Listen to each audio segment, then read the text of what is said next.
एकता का हमें पाठ पढ़ाता 3 रंग में रंगा है। हिंदुस्तान की आन बान और मेरी शान तिरंगा है। देश के लिए शहीद हुए वीरों की गाथाएं गाता है। देश की सीमा पर जब भी तिरंगा शान से लहराता है, लहराता है नील गगन में ऊंची जिसकी शान है। महज एक झंडा नहीं, तिरंगा देश की पहचान है। देश का राष्ट्र ध्वज के सम्मान में स्वतंत्रता दिवस के अवसर पर हर घर तिरंगा अभियान चलाया जा रहा है। हर एक भारतीय अपने राष्ट्र ध्वज के आगे शीश जरूर झुकाता है। इस साल पूरा देश 78वां स्वतंत्रता दिवस मना रहा है। भारत सरकार देश के नागरिकों को इस अभियान के माध्यम से जागरूक करना चाहती है।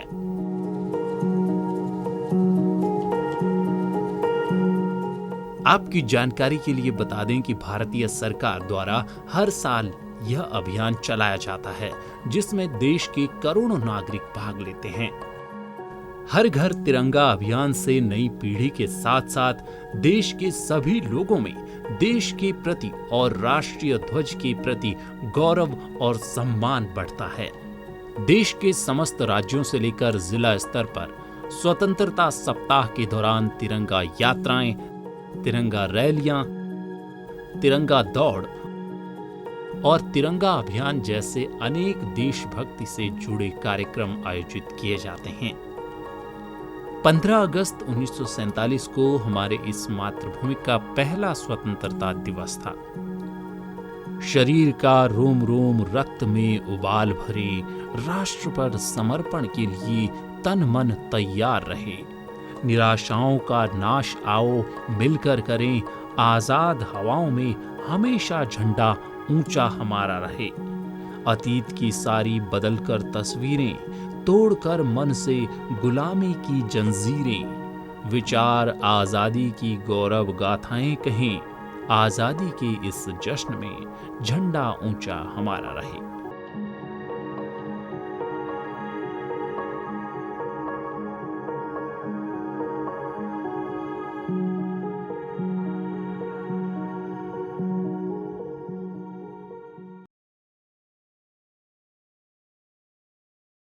सारे जहां से अच्छा हिंदुस्तान हमारा, हम बुलबुलें हैं इसकी ये गुलसिता हमारा। नमस्कार, दूरदर्शन समाचार उत्तराखंड के सभी प्रिय दर्शकों को डॉक्टर कंचन नेगी की ओर से 78वें स्वतंत्रता दिवस की हार्दिक शुभकामनाएं। आज पूरा भारतवर्ष 78वां स्वतंत्रता दिवस मना रहा है और ये दिन बेहद हम सभी के लिए खास है, गौरवपूर्ण है, क्योंकि आज ही के दिन 15 अगस्त 1947 को अंग्रेज़ों के साथ लंबी लड़ाई के बाद हमारे देश को आज़ादी मिली थी। और आज यानी 15 अगस्त 2024 को इस खासे दिन को सेलिब्रेट करने के लिए हम भेंट वार्ता करने जा रहे हैं उत्तराखंड की पहली महिला विधानसभा अध्यक्ष श्रीमती रितु खंडूड़ी भूषण जी से, जो कि हैं पूर्व मुख्यमंत्री सेवानिवृत्त मेजर जनरल भुवन चंद्र खंडूड़ी जी की पुत्री। तो आइए होते हैं उनसे रूबरू। रितु जी नमस्कार और दूरदर्शन समाचार उत्तराखंड के आज के इस खास कार्यक्रम में आपका हार्दिक स्वागत। बहुत बहुत धन्यवाद कंचन जी, और सभी दूरदर्शन के जो हमारे देखने वाले उनको मेरा नमस्कार। और आपको भी सपरिवार 78वें स्वतंत्रता दिवस की हार्दिक शुभकामनाएं। बहुत बहुत आभार, और सभी उत्तराखंड वासियों को मेरी ओर से, विधानसभा की ओर से स्वतंत्रता दिवस की ढेर सारी शुभकामनाएं और बधाई। रितु जी, आज का दिन बेहद ही खास है, बहुत ही गौरवपूर्ण है, तो आपकी क्या राय है इस खास दिवस को लेके, और आज़ादी के मायने क्या हैं और किस तरह से आप आज का एक खास दिन मनाती हैं? देखिए, ऐसा है, आज हम 77 साल पूरे होके 78वें साल में पहुँचे हैं। 78 साल पहले हमें स्वतंत्रता मिली थी। आपने जैसे अभी मेरे इंट्रोडक्शन में कहा, मैं एक सैनिक की पुत्री हूँ और भारतवासी हूँ, तो शायद आँख खुली है तो हमने जब भी स्वतंत्रता दिवस मनाया है या 15 अगस्त मनाया है तो बड़ी गौरव के साथ और गर्व के साथ मनाया है। आज भी मैं जब आपसे बात कर रही हूँ मेरे रोंगटे खड़े होते हैं, क्योंकि बहुत कठिनाई से मिली हुई ये चीज़ है। हमारे पूर्वजों ने, हमारे स्वतंत्रता सेनानियों ने बहुत संघर्ष करके ये पाया है, तो हम सब के लिए, सभी भारतवासियों के लिए ये बहुत ही गौरवपूर्ण क्षण होता है 15 अगस्त का। हम सभी हर रोज़ वैसे तो भारत माँ को प्रणाम करते हैं, नमन करते हैं, लेकिन आज 15 अगस्त को खासकर हम सभी अपने स्वतंत्रता सेनानियों को नमन करते हैं, उन्हें याद करते हैं। तो आज बहुत ही गौरवपूर्ण दिन है जी, और वास्तव में हर ओर एक उत्सव है, महोत्सव है और सभी लोग बेहद ही खुश हैं। ऋतु जी, स्कूल के दिनों की यदि बात करें तो खास तौर पे हम सभी को बेहद बेसब्री से इंतज़ार रहता था 15 अगस्त और 26 जनवरी का। और हो भी क्यों ना, ध्वजारोहण होता है, देशभक्ति के गीत गाए जाते हैं, राष्ट्रगान होता है और हमारे जो स्वतंत्र सेनानी हैं उनके बलिदानों को याद करते हुए ढेर सारे कार्यक्रम आयोजित किए जाते हैं। तो ऐसा कोई खास मेमोरेबल यादगार कोई इंसिडेंट आपके स्कूली दिनों का जो आप हमारे साथ साझा करना चाहती हैं? देखिए, बचपन में 15 अगस्त हो चाहे 26 जनवरी हो, बहुत ही बेसब्री से बच्चे इंतज़ार करते थे। जहाँ एक तरफ हमें अपना नेशनल एंथम गाने को मिलता था, साथ ही साथ परेड होती थी, अपने स्वतंत्रता सेनानियों को याद किया जाता था, उत्सव होता था, त्योहार होता था। बचपन से इंस्टिल किया गया था कि त्योहारों में त्योहार है 15 अगस्त, तो बहुत ही धूमधाम से मनाया जाता था। और बचपन में बिल्कुल याद है कि सबसे अपने बढ़िया कपड़ों में, जो हमारी यूनिफॉर्म होती थी, अपने जूते हम लोग पॉलिश करते थे, सफ़ेद रंग के पीटी शूज़ होते थे और बड़े शौक़ से स्कूल पहुंचते थे और भाग लेते थे स्वतंत्रता दिवस में। हर एक 15 अगस्त बचपन से लेके कॉलेज तक मुझे याद है कि बहुत ही धूमधाम से मैंने मनाया है और एक अलग सी फीलिंग होती है 15 अगस्त को। एक आपको बड़ा अच्छा लगता है और एक गौरव महसूस होता है। जी, ऋतु जी, हमारा जो देश का तिरंगा है वो हमारे देश की शान है और हमारे तिरंगे की यदि बात करें तो उसको देख के ही एक बहुत ही अलग से हमारे रोंगटे खड़े हो जाते हैं। उसके सम्मान के लिए हम नतमस्तक हो जाते हैं, जो कि पहले सिर्फ संस्थाओं में फहराया जाता था। लेकिन केंद्र सरकार ने जब से आज़ादी का अमृत महोत्सव मनाना शुरू किया, हर घर तिरंगा अभियान के माध्यम से गांव से लेके शहरों तक हर घर में तिरंगा बहुत ही खूबसूरती के साथ फहराया जा रहा है। तो कितना गौरवान्वित आप महसूस करती हैं और क्या है आपके इस मत? देखिए, बिल्कुल करती हूँ। मैं बचपन से तिरंगा का, हमने शायद हर भारतवासी तिरंगा का सम्मान करता है। पहले शायद इतनी समझ थी या नहीं थी, लेकिन आज ये मैं समझती हूँ कि अगर भारतवर्ष का तिरंगा लहराता है तो वो केवल हवा से नहीं लहराता है। हमारे शहीद हुए हैं, हमारे भाई, हमारे सैनिक जितने शहीद हुए हैं, उनके आखिरी खून की वजह से ये तिरंगा लहराता है। जो वो खून देते हैं, जो वो अपनी पूरा जीवन न्योछावर कर देते हैं, और इसलिए ये तिरंगा लहराता है। तिरंगे में 3 रंग होते हैं और उन 3 रंगों का मायने है। चाहे हम केसरिया लें, उससे हमें साहस की अनुभूति होती है। अगर हम सफ़ेद रंग लें, उसे हमें सत्यता की, शांति का हमारे लिए संदेश देता है। साथ ही साथ जो हरा रंग है वो हमारे में ऊर्जा भरता है, हमारी धरती का प्रतीक है। और जो चक्र है, जो 24 उसमें स्पोक्स हमारे हैं, वो भी एक संदेश देता है कि जीवन में गति है, गतिशीलता है, रुक नहीं सकते हैं, हमें चलते रहना है और देश इसी तिरंगे के नीचे चल रहा है। तो ये तिरंगा बहुत ही मायने रखता है। बहुत गर्व महसूस होता है जब हम इस तिरंगे के साथ चलते हैं, तिरंगे के नीचे चलते हैं, तो बहुत ही सुंदर एहसास होता है। और जैसे मैं कहती हूँ, गूस बम्स आते हैं जब भी हम इस तरह की बात करते हैं। बिल्कुल बिल्कुल। ऋतु जी, यूँ तो हमारे देश में काफ़ी सारे स्वतंत्रता सेनानियों का बलिदान रहा, उनका योगदान रहा। एक और जहाँ महात्मा गांधी जी सत्याग्रह और अहिंसा में बहुत ही ज़्यादा निष्ठा भाव से यकीन करते थे, वहीं सुभाष चंद्र बोस और शहीद भगत सिंह की बात करें तो वो क्रांतिकारी विचारधारा के थे।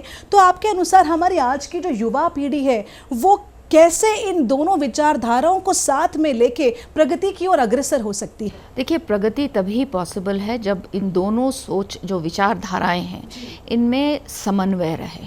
हमें शांति भी करनी है, शांति से कार्य भी करना है, लेकिन अगर आवश्यकता हो तो हम बंदूक भी उठा सकते हैं। ये चीज़ हम लोगों को ध्यान रखनी चाहिए। और युवा पीढ़ी को तो हमारे पास इतना खजाना है, इतनी सारी चीज़ें हैं जिनसे हम सीख सकते हैं, जिनसे हम समझ सकते हैं, सोच सकते हैं। तो जो भी विचारधारा हो, चाहे वो महात्मा गांधी जी की विचारधारा हो, चाहे वो सुभाष चंद्र जी की विचारधारा हो, इन दोनों विचारधाराओं का समन्वय करते हुए हमें देश की प्रगति में आगे बढ़ना चाहिए। बिल्कुल। और ऋतु जी, हमारा जो उत्तराखंड प्रदेश है वो देवभूमि के नाम से और योग भूमि के नाम से और वीरों की भूमि के नाम से विश्व प्रख्यात है। और बड़े ही गौरव की बात है कि आज़ादी के संग्राम में हमारे उत्तराखंड के भी ऐसे वीर सेनानी रहे हैं। चाहे हम वीर चंद सिंह गढ़वाली जी का नाम लें, चाहे हम विष्णु देवी जी का नाम लें, श्रीदेव सुमन जी का नाम लें, बैरिस्टर मुकुंदी लाल जी का नाम लें, कालू महाराज जी,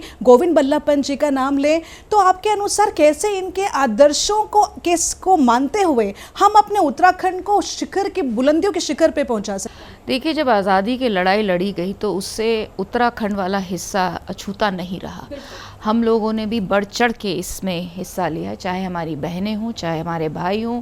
इसमें जैसे आपने कहा वीर चंद गढ़वाली जी हों, कालू महाराज जी हों, मुकुंदी लाल बैरिस्टर हों, गोविंद बल्लभ पंत जी हों, ऐसे अनेक स्वतंत्रता सेनानी थे जिन्होंने इस देश के लिए कार्य किया और उत्तराखंड के पहाड़ों से निकलकर देश की सेवा में अपना पूरा सर्वस्व न्यौछावर किया। तो बिल्कुल ये हमारे लिए प्रेरणा स्रोत हैं और इनकी वजह से आज अगर हम उत्तराखंड को एक सशक्त स्टेट की तरह देखते हैं, एक मजबूत सुदृढ़ राज्य की तरह देखते हैं, तो शायद प्रेरणा वहीं से है। जी। और स्वतंत्रता आंदोलन में महिलाओं की भूमिका पर आपका क्या दृष्टिकोण है और किस प्रकार से हम आधुनिक भारत में विकास में उनके योगदान को ध्यान में रखते हुए कैसे आगे बढ़ सकते हैं? देखिए, जब किसी समाज को आगे बढ़ना होता है या किसी चीज़ के लिए लड़ाई लड़नी होती है तो उसमें दोनों वर्ग, चाहे वो महिला हो चाहे वो पुरुष हो, दोनों को साथ में मिलकर काम करना होता है और ये हम देखते आए हैं। अगर आप भारत का इतिहास उठा के देखें, रानी लक्ष्मीबाई हों, चाहे सरोजिनी नायडू हों, मैडम क्यूरी हों, ऐसे बहुत से ऐसे लोग थे जिन्होंने हमारे लिए संघर्ष किया। बहनें आज से नहीं, सालों से संघर्ष करती आई हैं और मैंने अपने परिवार में भी इस चीज़ को देखा है। मेरी तो खुद जो दादी थी वो भी स्वतंत्रता सेनानी थी।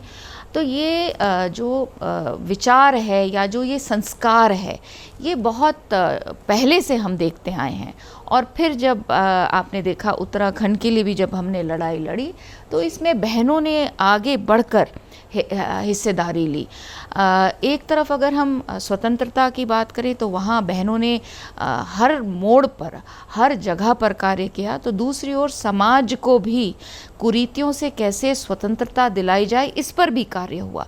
तो जहाँ हम एक तरफ एक राज्य बनाना चाह रहे थे, देश बनाना चाह रहे थे, वहाँ महिला ने अपना पूरा सर्वस्व न्यौछावर किया। तो दूसरी ओर हम गौरा देवी को याद करते हैं, टिंचरी माई को याद करते हैं, जिन्होंने समाज की कुरीतियों से भी हमें स्वतंत्रता दिलाई। जी, बखूबी आपने कहा, हम भी पूर्ण रूप से इस बात से सहमत हैं। भारतवर्ष की यदि बात करें ऋतु जी, तो हमारा भारतवर्ष संस्कार और संस्कृति दोनों के लिए विश्व प्रख्यात है। और चाहे आज़ादी में महिलाओं की भूमिका की बात करें या आज भी ओलंपिक्स की बात करें, शिक्षा के क्षेत्र की बात करें या चिकित्सा के क्षेत्र की बात करें, महिलाएं हर एक फील्ड में अपना परचम लहरा रही हैं। और हमारे देश के माननीय प्रधानमंत्री श्री नरेंद्र मोदी जी की जो विचारधारा है वुमेन लेड डेवलपमेंट, आप भी एक महिला राजनेता है और हमें गर्व होता है कि उत्तराखंड की प्रथम महिला विधानसभा अध्यक्ष आप हैं। तो इसके प्रति आपके क्या विचार हैं? देखिए, मैं तो बार बार इस बात को कहती हूँ कि मुझे बड़ा प्रसन्नता भी होती है और मैं आदरणीय प्रधानमंत्री जी का आभार भी व्यक्त करती हूँ कि एक छोटे से प्रदेश की महिला जो कि दूसरी बार की विधायक थी, एक इतना जिम्मेदारी वाला पद दिया गया। लेकिन ये उनकी सोच, उनकी विचारधारा को परिलक्षित करता है कि हाँ, महिला को, बहन को अगर मौका दिया जाए तो वो आगे बढ़ सकती है, वो अपनी जिम्मेदारी बहुत अच्छे से निभा सकती है। जहाँ जहाँ जब भी बहन को मौका दिया है वो आगे बढ़ी है। अगर केवल उत्तराखंड की मैं बात करूं, अगर पंचायत चुनाव में बहनों को मौका दिया गया तो आप आज देखिए, प्रमुख हो, जिला पंचायत अध्यक्ष हो, हमारी मेयर हो, चाहे वो बीडीसी मेंबर्स हों, जिला पंचायत सदस्य हों, विधायक हों, जहाँ पर भी उनको मौका दिया जाता है वो जीत कर आती हैं और फिर उसके बाद बहुत जिम्मेदारी के साथ समाज के प्रति जो उनकी ड्यूटीज़ हैं उनको निभाती हैं। बिल्कुल, और मुझे लगता है कि जो हमारा प्रदेश है उत्तराखंड, वो भी कहीं पे भी पीछे नहीं है हमारी महिलाओं को सम्मान देने के लिए। और जो तीलू रौतीली सालाना जो एक समारोह होता है, एक ऐसे अवार्ड सेरेमनी है जिसमें कि उत्तराखंड की वो उत्कृष्ट महिलाएं जिन्होंने उत्कृष्ट कार्य किए हैं विभिन्न क्षेत्रों में, उनको हमारी प्रदेश सरकार द्वारा सम्मानित किया जाता है। और मुझे लगता है रितु जी की ये बहुत ही बेहतरीन पहल है कि हम अपनी महिलाओं को, उनको आत्मनिर्भर बनाने के लिए, उनको अपने पाँव पे खड़े करने के लिए, सशक्त करने के लिए सरकार और आपके छत्रछाया में महिलाएं काफ़ी अच्छा काम कर रही हैं। आगे बढ़ते हैं रितु जी, हमें जो ये आज़ादी है बड़े संघर्षों के बाद मिली। आज का हमारा डिजिटल युग है। पहले क्या होता था कि सोशल मीडिया उतना नहीं था और आज के दौर में सोशल मीडिया बहुत सक्रिय है, डिजिटल मीडिया सक्रिय है। और कहीं ना कहीं जब ये कहा जाता है कि आप एक तिरंगे के साथ सेल्फी लेके अपलोड करें और जब वो सर्टिफिकेट, प्रशस्ति पत्र आप डाउनलोड कर सकते हैं, तो आपके क्या विचार हैं कि कितना सोशल मीडिया के माध्यम से और जन जागरूकता फैली है? कि बहुत अच्छी चीज़ है। मैं सोशल मीडिया को अच्छी चीज़ कहूँगी, इसलिए कहूँगी कि अगर आप झंडे के साथ, तिरंगे के साथ अगर आप अपनी सेल्फी ले रहे हैं और बड़े गर्व के साथ, गौरव के साथ उसको मीडिया में चला रहे हैं, तो ये एक अच्छी बात है। जो सोच है आदरणीय प्रधानमंत्री जी की कि आप सेल्फी लीजिए और उसको आप सोशल मीडिया पे डालिए, तो ये एक संस्कार हम अपने बच्चों में, अपने युवाओं में डालना चाह रहे हैं कि आप अपनी सेल्फी लेते हैं, अपने परिवार की सेल्फी लेते हैं और बड़ी खुशी से उसे डालते हैं, तो आप अपनी तिरंगा का भी डालिए। तो ये जो एहसास या जो बीज हम अपने देश के प्रति जो राष्ट्रवाद की बात करते हैं, राष्ट्रहित की बात करते हैं, वो बीज शायद बच्चों के अंदर डालने का ये अच्छा प्रयास है। और सोशल मीडिया में जितना चले उतना अच्छा है, जितने ज़्यादा लोगों तक हम पहुंच पाए उतना बढ़िया है। और देखिए, अपने लिए तो हम रोज़ करते हैं, तो अगर आज हम अपने देश के लिए कुछ करें, तिरंगे के लिए कुछ करें, एक सेल्फी लेकर सोशल मीडिया पे डालें और 140 करोड़ जितनी यहाँ पे जनता है वो सब डाले, तो कितना आनंद आएगा देश को में, कितना एक अच्छा माहौल, एक अच्छी ऊर्जा आएगी हम सब के अंदर। जी रितु जी, हम ये कैसे सुनिश्चित कर सकते हैं कि हमारी आज की युवा पीढ़ी जो हमारे स्वतंत्रता सेनानी रहे हैं उनके बलिदानों को समझे और उनको सम्मान करे, ये कैसे सुनिश्चित कर सकते? देखिए, धीरे धीरे हो रहा है। पहले तो जैसे अगर आप और मैं भी याद करूं, बचपन में हम पढ़ते थे, शायद वो पढ़ते थे मार्क्स के लिए पढ़ते थे कि भाई पढ़ना है, रटना है, उसको देना है। लेकिन ओवर द इयर्स मैं ये देखती हूँ, खासकर क्योंकि मैंने बहुत कॉलेज के बच्चों को भी पढ़ाया है, और इस चीज़ का मुझे एहसास हुआ है कि बच्चे अब बहुत अवेयर हैं, राष्ट्र हित की बात करते हैं, राष्ट्रवाद की बात करते हैं और बड़े गौरव के साथ ये जो तिरंगा के कार्यक्रम होते हैं उसमें जुड़ते हैं, मन से जुड़ते हैं। कोई किसी को ज़बरदस्ती नहीं जोड़ा जा रहा है, तो वो समझ रहे हैं इस चीज़ को। 21वीं सदी का बच्चा ये समझ रहा है कि बहुत ही संघर्ष के बाद हमें आज़ादी मिली है और इस आज़ादी को बचाने के लिए, इस आज़ादी को कंटिन्यू रखने के लिए हमें अपने देश के प्रति एक जिम्मेवारी दिखानी होगी। और चाहे वो स्कूलों से हो, चाहे वो पेरेंट्स के माध्यम से हो, चाहे वो गुरुओं के माध्यम से हो, आज मुझे वो राष्ट्रभक्ति अपने बच्चों में दिखती है। जी रितु जी, एक राजनेता होने के नाते आप कैसे मानती हैं कि स्वतंत्रता संग्राम के जो मूल मूल्य हैं जैसे अहिंसा, एकता और बलिदान भारत के वर्तमान राजनीतिक परिदृश्य में परिलक्षित होते हैं? बिल्कुल होते हैं। देखिए, आप आज 21वीं सदी भारत को अगर आप देखें तो बहुत आनंद आता है इस देश में रहने में। और आज का युवा यही रहना चाहता है। क्यों रहना चाहता है? ऐसी क्या चीज़ें हैं जिस वजह से हम अपने देश में ही रहना चाहते हैं? पढ़ लिख कर भी जो सिस्टम बीच में हुआ था कि नहीं विदेश जाना है, आज नहीं होता है। इसलिए नहीं होता है क्योंकि यहाँ पे रहने में जो फ्रीडम है, जो बोलने में जो फ्रीडम है, जो आज़ादी है, आज़ादी के साथ साथ अपनी एम्बिशंस को, अपनी जीवन को आगे बढ़ाने की जिस तरह की अपॉर्चुनिटीज़ ये देश हमको दे रहा है, एक युवा क्या चाहता है कि उसे अपॉर्चुनिटी मिले अच्छा करने की, वो अपने लिए अच्छा करे, अपने देश के लिए अच्छा करे, अपने प्रदेश के लिए अच्छा करे। तो जब हम इन चीज़ों को देखते हैं, जो हमारे पूर्व में जो संस्कार रहे हैं, जिस तरह के संस्कार हमने अपने जो हमारे आज़ादी के जो सेनानी थे उनसे जो संस्कार लिए हैं, वो आज समाज में दिखते हैं। तो हमारा जो युवा है वो चाहता है कि मैं यहाँ रहकर उन संस्कारों को और आगे बढ़ाऊँ और उन्हीं संस्कारों को आगे लेकर इस देश को और सशक्त बनाऊँ।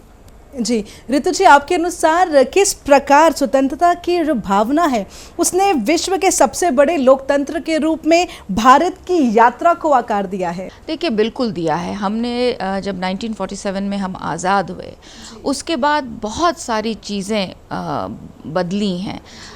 जो एक आम भारतीय की जो सपने थे, वो सपने धीरे धीरे आज पूरे होते हुए नज़र आ रहे हैं। स्वतंत्रता का मतलब केवल ये नहीं था कि हमें अंग्रेज़ों से आज़ादी चाहिए, हमें स्वतंत्रता बहुत सारी चीज़ों से चाहिए थी। इस देश में कुछ कुरीतियाँ थी जिनसे हमें आज़ादी चाहिए थी। तो आज अगर आप 21वीं सदी का भारत देखें और 2024 का अगर आप भारत देखें, तो हर तरह का विकास आपको इस भारत में दिखता है। जी ऋतु जी, आप क्या मानती हैं कि स्वतंत्रता संग्राम का जो ये दौर था, उसमें जो लोकतांत्रिक सिद्धांतों पर जो कड़ा संघर्ष किया गया था, उन्हें बनाए रखने के लिए हम क्या कदम उठाए? देखिए, कदम तो है, हम लोकतांत्रिक तो हैं, we are a democratic country and मुझे तो लगता है क्योंकि हम एक डेमोक्रेटिक कंट्री हैं, तो इसीलिए खुली हवा में सांस लेते हैं और बड़े आराम से लेते हैं। अपनी बात कहने की हमें आज़ादी है, अपना काम करने की हमें आज़ादी है, जिस तरह से हम अपना जीवन जीना चाहते हैं उसकी आज़ादी है। कहाँ इस तरह की आज़ादी आपको मिलती है? तो भारत देश तो बहुत ही खूबसूरत देश है, जहाँ आप जैसा सोचते हैं, जो करना चाहते हैं, जिस तरफ आगे बढ़ना चाहते हैं, जिस तरह का कार्य करना चाहते हैं, उसकी पूरी तरह से आज़ादी है। और यही एक डेमोक्रेटिक कंट्री का जो रूप है वो होना चाहिए, और वो भारत में मुझे दिखता है। जी। और आज़ादी के बाद से जो भारत है निरंतर प्रगति पथ पर अग्रसर है, तो क्या कहना चाहेंगे आप इस बात को लेके कि आज़ादी के बाद से क्या क्या चैलेंजेस को ओवरकम करते हुए हम लोग आगे बढ़े हैं? देखिए, चैलेंजेस तो बहुत थे। जब हम आज़ाद हुए तो उसके बाद अनेक चैलेंजेस इस देश ने देखे हैं, चाहे वो लड़ाई के रूप में हो, चाहे वो सामाजिक डेवलपमेंट के रूप में हो, इंफ्रास्ट्रक्चर डेवलपमेंट के रूप में हो, सोच के रूप में हो। धीरे धीरे आपने खुद भी देखा होगा, शिक्षा, स्वास्थ्य, इंफ्रास्ट्रक्चर, बहुत बदलाव आए हैं, बहुत सारे चेंजेस आए हैं। और अगर केवल पिछले कुछ 10-12 साल की बात करूं, तो मैं देखती हूं कि एक सोच में परिवर्तन आया है, बहुत सारी चीज़ें बदली हैं। आज मैं बहुत खुश हूँ इस 21वीं सदी के भारत में कि मेरी आवाज़ सुनी ही नहीं जाती है। उन दुखों का, उन दर्दों का निवारण होता है, और उसके बाद मुझे ऐसी जगहों पर बिठाया जा रहा है जहाँ मैं अपनी बहनों के बारे में सोच सकूं, अपने समाज के बारे में सोच सकूं। जी, आप खुद ही एक सेना के परिवार से ताल्लुक़ रखती हैं, तो क्या कहना चाहेंगे आप कि आपके व्यक्तित्व विकास में इस चीज़ ने कितनी अहम भूमिका निभाई? बहुत बड़ी भूमिका है।